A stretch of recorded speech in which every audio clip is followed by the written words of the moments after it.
Sampai Ali Hashimi itulah ya orang yang pertama kali mengumpulkan orang agar menentang sejarah Islam yang masuk sejarah Islam masuk di Indonesia yang ditulis oleh kaum orientalis dan misionaris.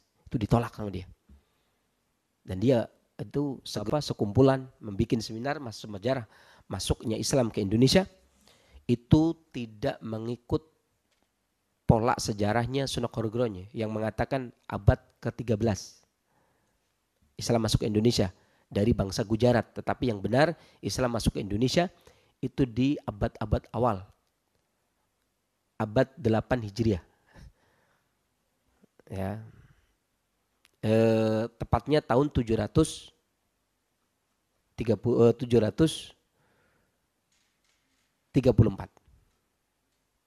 764 Masehi. 764 Masehi. Kalau salah 600 sekian ya.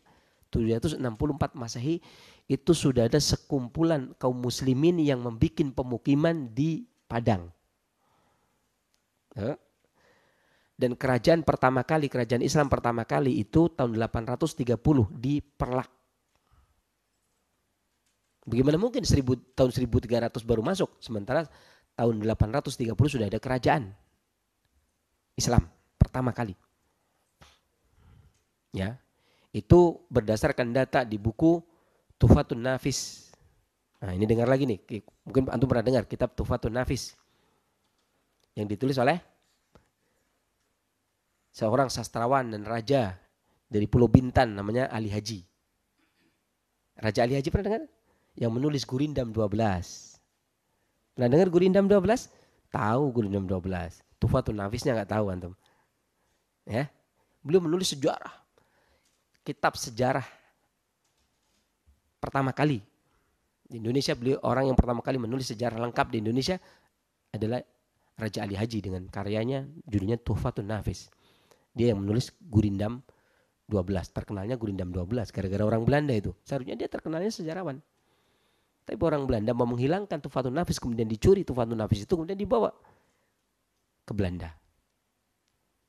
Sampai hari ini masih di Belanda. Hanya beberapa orang yang memiliki Tuhfatun Nafis.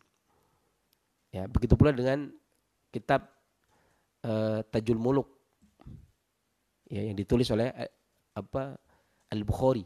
Yang bukan Bukhari, Imam Bukhari. Saya juga punya Tajus Salatin. Ya. Tajus Salatin itu sempat jadi undang-undang di negeri Johor, di Riau, di Tumasik. Antum tahu dekat Johor ada negeri namanya Tumasik, antum tahu? Singapura. Dulu itu Singapura namanya Tumasik. Ya, kalau bahasa saya dulu Tumasik namanya. Kalau sekarang Singapura. Sekarang Singapura, dulu Tumasik namanya. Ya, orang dulu bicara Tumasik, Singapura belum lahir. Itu kalau Syekh Abdul Qadir Al-Munyi itu menolak Belanda masuk ke Tumasik gara-gara dia tidak sesuai dengan kitab Tajus Salatin. Kitab sejarah itu. Dan kitab adab. Tata cara bagaimana berhubungan antara ulama, antara raja itu. Ulama dipegang tinggi. Itu juga ada buku-buku tentang itu, juga memuat tentang pengobatan. Namanya Tajus Salatin. Dan Belanda datang ditolak, nggak boleh berdagang di sini. Kenapa? Dagangnya tidak Islami, gitu. Karena tidak sesuai dengan kitab Tajus Salatin. Beliau punya pegang Tajus Salatin, madhab Syafi'i.